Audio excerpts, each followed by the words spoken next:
ఇవాళ వ్యవసాయ రంగంలో కూడా ఎంత విస్తీర్ణం జరిగింది.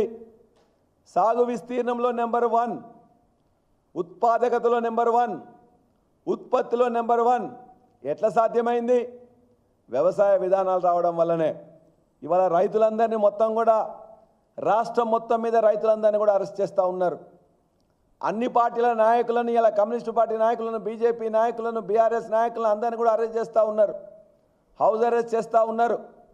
రైతులందరూ ఎవరికి వాళ్ళే రుణమాఫీ కానీ రైతులను ఒక గ్రూపు పెట్టుకొని 100-200 రూపాయలు వాళ్ళు కూడేసుకొని వాళ్ళే వచ్చిన టెక్నాలజీని ఉపయోగించుకొని వాళ్ళందరూ వస్తుంటే వాళ్ళందరిలో పోలీసు వాళ్ళందరూ కూడా అరెస్ట్ చేయడం, చాలా చోట్ల లాఠీచార్జ్ చేయడం, ఇబ్బందులు పెట్టడం జరుగుతున్నది. రైతులు తెలివితక్కువలని చెప్పేసి మీరు భావించకండి. రైతులు కూడా టెక్నాలజీ ఉపయోగించడం వచ్చు. రైతు బిడ్డలు ఉన్నారు వాళ్ళని నేర్పడానికి.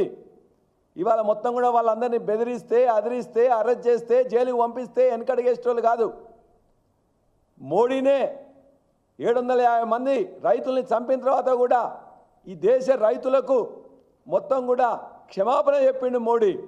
ఇవాళ ఈ రాష్ట్ర ప్రభుత్వం కూడా 9 నెలల్లో రైతుల ఉసురు పోసుకుంటున్నది. అనేక మంది ఆత్మహత్యలు చేసుకునే విధంగా వాళ్ళందరినీ నడిపిస్తున్నది. చెప్పిన ఒక్క పని కూడా ఇంతవరకు చేయలే. రుణమాఫీ చేస్తామని చెప్పేసి ఫోజులు కొట్టిండ్రు. రుణమాఫీ 2 లక్షలు ఖచ్చితంగా చేస్తామని చెప్పిండు. 40,000 కోట్ల రూపాయలు రుణమాఫీ కావాలని చెప్పేసి ఎస్ఎల్బీసీ డిసైడ్ చేసింది. కానీ ఒక్కొక్క మంత్రి ఒక్కొక్క విధంగా మాట్లాడుతున్నాడు. ఆ 40,000 కోట్లని క్యాబినెట్ తీర్మానం వచ్చేసరికి అది ఎంత వచ్చింది? 31,000 కోట్లు వచ్చింది. అది అసెంబ్లీలో బడ్జెట్ పెట్టే నాటికి 26,000 కోట్లకు దిగింది. తర్వాత 3 సార్లు ఒకేసారి నేను చేస్తాను ఫోజులు కొట్టి ఇలా 3 సార్లు చేసింది కూడా 17,000 కోట్లు. ఆ 17,000 కోట్లలో రైతులకు ఎంత చేరిందని చెప్పేసి బట్టి విక్రమార్క మాట్లాడితే వాళ్ళు చెప్పింది ఎంత? 7,500 కోట్లు. అనేక అడ్డంకులు పెట్టిండ్రు. ముఖ్యమంత్రి చెప్తాడు 2 లక్షలకు ఎక్కువ ఉన్న వాటిని కట్టండి అని చెప్తాడు.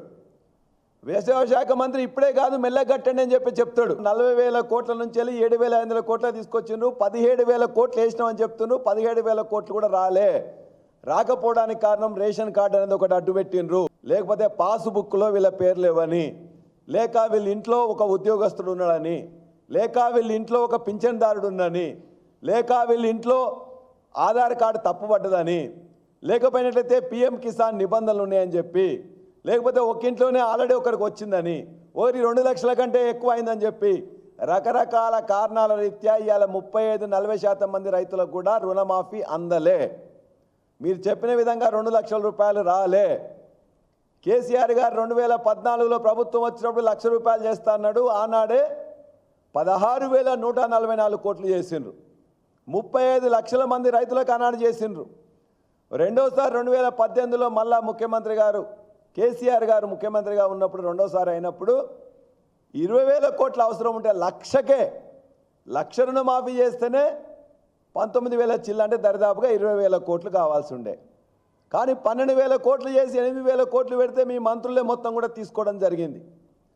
కాబట్టి 1,00,000 కోసమే రుణమాఫీ చేస్తే మొదటిసారి 16,000 కోట్లు, రెండోసారి 19,000 కోట్లు అయితే 2 లక్షల రుణమాఫీకి 17,000 కోట్లు అయితే అని చెప్పేసి పదే అబద్ధాలు మాట్లాడుతున్నారు, అవాస్తవాలు మాట్లాడుతున్నారు, బూతులు మాట్లాడుతూ ఉన్నారు, బెదిరిస్తూ ఉన్నారు, అదిరిస్తూ ఉన్నారు. ఇలా పోలీసులు వాళ్ళ మీద దండెత్తిండ్రు, అరెస్టులు చేసిండ్రు, ఇబ్బందులు పెడుతున్నారు. ఈ ప్రభుత్వాన్ని మేము డిమాండ్ చేస్తున్నాం, వెంటనే ఎవరైతే రైతుల్ని మొత్తం కూడా ఆదిలాబాద్ నుంచి వెళ్ళి భద్రాచలం వరకు, ఇటువైపు ఆలంపూర్ నుంచి వెళ్ళి రంగారెడ్డి జిల్లా వరకు మొత్తం కూడా అరెస్ట్ చేసిన రైతులందరినీ వెంటనే విడుదల చేయాలి, బేషరతుగా విడుదల చేయాలి. వాళ్ళని ఇబ్బందులు పెట్టొద్దు. రుణమాఫీ రాలేదని చెప్పేసి వాళ్ళ యొక్క కడుపు మండి వాళ్ళు వస్తున్నారు తప్ప మరొకటి కాదు. ఏ రాజకీయ పార్టీ వాళ్ళ వెనుక లేదు, ఏ సంఘం వాళ్ళ వెనుక లేదు.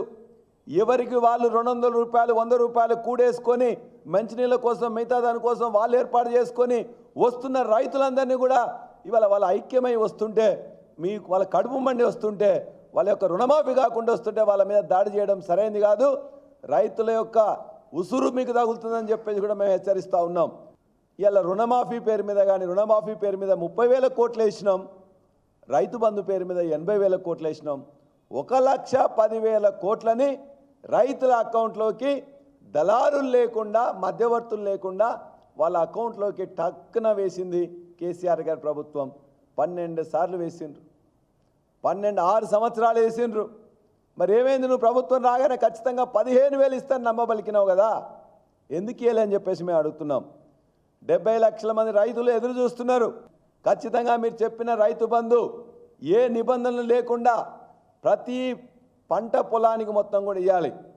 ఏ పంట పండుతుందా లేదా అని కాకుండా పంట ప్రోత్సాహానికి ఏ విధంగానైతే కేసీఆర్ గారు ప్రభుత్వం ఇచ్చిండ్రో 70 లక్షల మంది రైతులకు సంబంధించిన 1,50,00,000 ఎకరాలకి ఖచ్చితంగా రైతు భరోసా నువ్వు చెప్తున్నావో ఆ రైతు భరోసాని ఖచ్చితంగా ఇవ్వాలని చెప్పేసి భారత రాష్ట్ర సమితి డిమాండ్ చేస్తూ ఉన్నది. రైతు బీమా గురించి ఒక్కరు కూడా మాట్లాడతలేరు. బ్రహ్మాండంగా 5 లక్షల రూపాయలు మేము ఇచ్చినాం, చనిపోయిన వారం 10 రోజుల్లో ఇచ్చినాం.